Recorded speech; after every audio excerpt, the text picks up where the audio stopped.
بسم اللہ الرحمن الرحیم۔ قربانی ذی الحجہ کے حوالے سے مسائل چل رہے تھے، تو آج ذی الحجہ کا جو پہلا عشرہ ہے اس کے اندر کون کون سی عبادات کرنی چاہیے اور کن چیزوں کا حکم دیا گیا ہے، تو ان میں دو تین چیزیں انشاءاللہ اس پر آج بات کریں گے۔ سب سے پہلی بات تو یہ ہے کہ اس آخری عشرے کے اندر، جیسا کہ پہلے بھی بات گزر چکی ہے، کہ اس کے اندر کوئی بھی عبادت آدمی کرے تو اس کو اللہ تعالیٰ پسند فرماتے ہیں، وہ اللہ کے ہاں محبوب ہوتی ہے۔ کوئی شخص اس آخری عشرے کے اندر نمازیں پڑھتا ہے، روزے رکھتا ہے اور زکوٰۃ ادا کرتا ہے، صدقہ ادا کرتا ہے، یا اور کوئی ذکر اذکار تلاوت، جو نیک اعمال بھی کرے گا تو اللہ تعالیٰ کو یہ سب سے زیادہ محبوب ہے۔ تو ایک تو عمومی اعمال ہیں، اس کے علاوہ خصوصی طور پر اللہ تعالیٰ نے اور آپ صلی اللہ علیہ وسلم نے اس عشرے کے اندر کچھ اعمال کی ترغیب دی ہے۔ ان میں سب سے پہلے نمبر پر آخری عشرے کے روزے رکھنا۔ آخری عشرے میں اس پہلے عشرے کے روزے رکھنا، تو اس کا حکم ہے، تو اس کے روزے رکھنے چاہیے۔ اب روزے رکھنے اس کی تین صورتیں ہو سکتی ہیں۔ ایک تو یہ کہ 1 ذی الحجہ سے لے کر 8 ذی الحجہ تک اس کا روزہ رکھنا، دوسرے نمبر پر 9 ذی الحجہ کا روزہ رکھنا، اور تیسرے نمبر پر اس کے بعد روزے رکھنے۔ تو ان سب کے الگ الگ احکام ہیں، ہر ایک کی فضیلت بھی مختلف ہے اور بعض صورتوں میں حکم جدا ہو جاتا ہے۔ تو ایک سے لے کر 8 ذی الحجہ تک روزہ رکھنا تو یہ باعث ثواب ہے اور اس کا بڑا اجر ہے، اور روایت میں آتا ہے کہ جو شخص ان 8 دنوں کا روزہ رکھتا ہے تو ہر دن کا روزہ 1 سال کے روزے کے برابر ہے۔ اور اسی طرح ان راتوں کے اندر کوئی عبادت کرتا ہے تو اس کو شب قدر کی عبادت کا ثواب ملتا ہے۔ تو یہ 8 دنوں کے روزوں کی یہ فضیلت احادیث میں بیان کی گئی ہے۔ اسی طرح 9 تاریخ کا جو روزہ ہے اس کو یوم عرفہ کہتے ہیں۔ عرفہ کے دن کا جو روزہ ہے اس کی فضیلت بھی بہت زیادہ بیان کی گئی ہے، اور حدیث میں یہ کہا گیا ہے کہ جو شخص عرفہ کے دن کا روزہ رکھتا ہے اس کو اللہ تعالیٰ 2 سال کے روزوں کا کفارہ بنا دیتے ہیں۔ وہ ایک دن کا روزہ 1 سال گزشتہ کا اور 1 سال آئندہ کا کے گناہوں کا کفارہ بن جاتا ہے۔ تو اس کی بھی بڑی فضیلت ہے، اس لیے اگر کوئی شخص، پہلی کوشش تو یہ ہونی چاہیے کہ 1 سے لے کر 8 تک مکمل ہی روزے رکھے، لیکن اگر اتنی ہمت نہیں ہے تو کم از کم 9 تاریخ کا روزہ رکھنا چاہیے، تو اس میں اللہ تعالیٰ یہ اجر عطا فرماتے ہیں۔ اور ساتھ یہ بھی سمجھنا چاہیے کہ یہ جو کہا گیا ہے کہ اللہ تعالیٰ گناہوں کو معاف کرتے ہیں، تو اس کا مطلب صرف صغیرہ گناہ ہوتے ہیں۔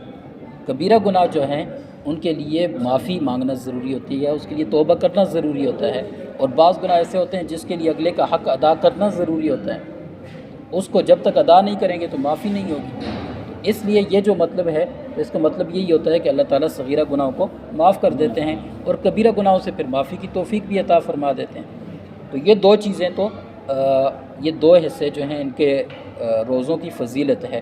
اب آگے تیسرا نمبر پر 10 ذی الحجہ کا روزہ رکھنا، یا 11 کا، 12 کا، 13 کا، جن کو ایام تشریق کہا جاتا ہے، تو ان کا روزہ رکھنا یہ جائز نہیں ہے۔ اس کے بعد 10 ذی الحجہ، 11، 12، 13 یہ عید کے دن ہوتے ہیں یا ایام تشریق ہوتے ہیں، تو ان کے اندر اس کے گویا کہ یہ 5 دن ہوتے ہیں، ایک چھوٹی عید کا دن، بڑی عید کا دن، اور اس کے بعد بڑی عید کے بعد کے جو 3 دن ہوتے ہیں، تو ان کے بارے میں حدیث شریف میں آتا ہے انہا ایام اکل و شرب و بیعال، یہ جو دن ہیں یہ کھانے پینے کے اور لطف اندوز ہونے کے دن ہیں، یہ عیش و عشرت کے دن ہیں، ان کے اندر روزہ رکھنا جائز نہیں ہے۔ اب اس سے ایک اور بات بھی سمجھ آ گئی کہ بعض لوگ عید کے دن، جو بڑی عید ہوتی ہے، تو اس دن وہ صبح جو کھاتے پیتے نہیں ہیں تو وہ سمجھتے ہیں کہ یہ روزہ ہے، حالانکہ وہ روزہ نہیں ہوتا۔ بڑی عید پر حکم یہی ہے کہ جس شخص کی قربانی ہو تو وہ صبح سویرے کچھ نہ کھائے، قربانی کے گوشت سے وہ اس کھانے کا آغاز کرے، تو یہ ایک مستحب عمل ہے، یہ کوئی روزہ نہیں ہے، یہ ایک مستحب عمل ہے۔ کوئی کرے تو اچھی بات ہے، نہیں کرتا تو یہ کوئی لازم بھی نہیں ہے۔ بہرحال ان دنوں کے اندر روزہ رکھنا جائز نہیں ہوگا۔ ایک چیز تو یہ روزے کے حوالے سے ہوگی۔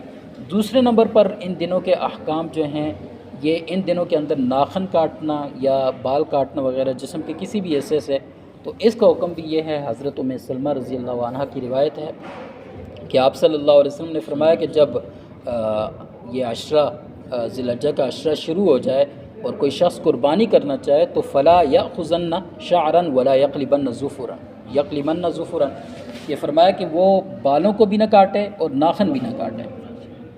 تو یہ حکم جو ہے یہ مستحب درجے کا حکم ہے، تو اس لیے اس کا بھی اہتمام کرنا چاہیے کہ جو شخص قربانی کرنا چاہتا ہے تو وہ اس عشرے کے داخل ہونے سے پہلے اپنے ناخن وغیرہ کاٹ لے، اپنے بال وغیرہ صاف کرنے ہیں تو ان کی صفائی کر لے، تو اس عشرے کے اندر تاکہ یہ کاٹنے کی ضرورت پیش نہ آئے۔ تو اب ایک حکم تو یہ ہے، اب اس حکم میں بھی کچھ چیزیں جو ہیں وہ ان پر وہ قابل توجہ ہیں۔ پہلی بات تو یہ ہے کہ یہ جو حکم بیان کیا گیا ہے یہ مستحب حکم ہے۔ اب کوئی اس حکم کو پورا کرے گا تو اس کو ثواب ملے گا، اگر نہیں کرے گا تو اس کو کوئی گناہ نہیں ملے گا۔ ظاہر ہے کوئی واجب عمل نہیں ہے، کوئی ایسا تاکیدی حکم نہیں ہے، اگر مستحب درجے کا عمل ہے کوئی کرے گا تو ثواب ملے گا، نہیں کرے گا تو کوئی گناہ نہیں ہوگا۔ ایک بات۔ دوسری بات یہ کہ یہ حکم جو کہا گیا ہے کہ کوئی بال ناخن وغیرہ نہیں کاٹنے، یہ اس وقت تک نہیں کاٹنے کہ جب تک 40 دن یا اس سے زیادہ کا عرصہ اس پر نہ گزرا ہو۔ اگر کسی کے بال اور ناخن اتنے بڑے ہو چکے ہیں کہ 40 دن سے زیادہ اس پر گزر چکے ہیں تو اب شریعت کا حکم واجب ہے کہ یہ بال اور ناخن کاٹے گا۔ اور تیسرے نمبر پر یہ حکم جو ہے یہ قربانی کرنے والے کے لیے ہے، چونکہ حدیث میں قربانی کرنے والے کا ذکر آتا ہے، تو اس لیے اصل حکم تو یہ قربانی کرنے والے کے لیے ہے کہ وہ بال ناخن نہ کاٹے۔ لیکن علماء نے لکھا ہے کہ اگر کوئی شخص قربانی نہیں کر رہا لیکن وہ ویسے ہی ان کی مشابہت کی وجہ سے وہ بھی اپنے بال اور ناخن نہیں کاٹتا، تو اس پر بھی اللہ تعالیٰ سے امید ہے کہ اللہ تعالیٰ اس کو بھی ثواب سے محروم نہیں کریں گے۔ یہ دوسرا حکم آیا اس عشرے کے متعلق۔ تیسرے نمبر پر آخری جو بات ہے اس عشرے میں جو حکم ہوتا ہے وہ ہوتا ہے تکبیرات تشریق کا۔ تکبیرات تشریق 9 ذی الحجہ سے لے کر 13 ذی الحجہ تک، یوم عرفہ 9 ذی الحجہ کی فجر سے لے کر 13 ذی الحجہ کی عصر تک ہر نماز کے بعد ایک مرتبہ تکبیر تشریق کہنا یہ واجب ہوتا ہے۔ تکبیرات تشریق یہ 9 ذی الحجہ سے لے کر 13 ذی الحجہ کی عصر تک یہ کل 23 نمازیں بنتی ہیں، ان میں ایک مرتبہ تکبیر تشریق کہنا یہ واجب ہوتا ہے۔ اب یہ واجب کس کے لیے ہے؟ تو چاہے کوئی مرد ہے چاہے عورت ہے، چاہے وہ مقیم ہے چاہے مسافر ہے، اور چاہے دیہات کے اندر رہنے والا ہے چاہے شہر کے اندر رہنے والا ہے، اور چاہے وہ کوئی جماعت کے ساتھ نماز پڑھ رہا ہے یا اکیلے نماز پڑھ رہا ہے، سب کے لیے حکم یہ ہے کہ ایک مرتبہ تکبیر تشریق وہ کہیں گے۔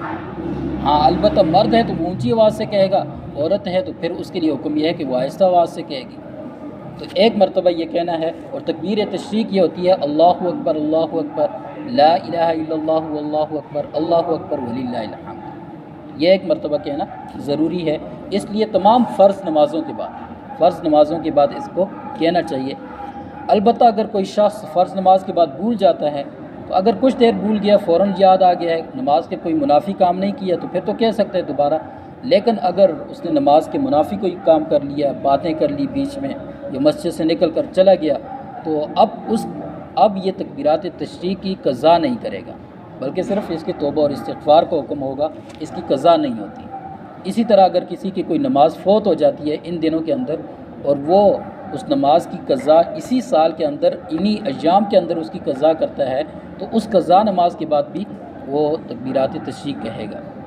یہ چھوٹے سے کچھ احکام تھے اس حوالے سے۔ اللہ تعالیٰ ان احکام کو سمجھنے کی اور ان کے اوپر عمل کرنے کی توفیق عطا فرمائے۔ وآخر دعوانا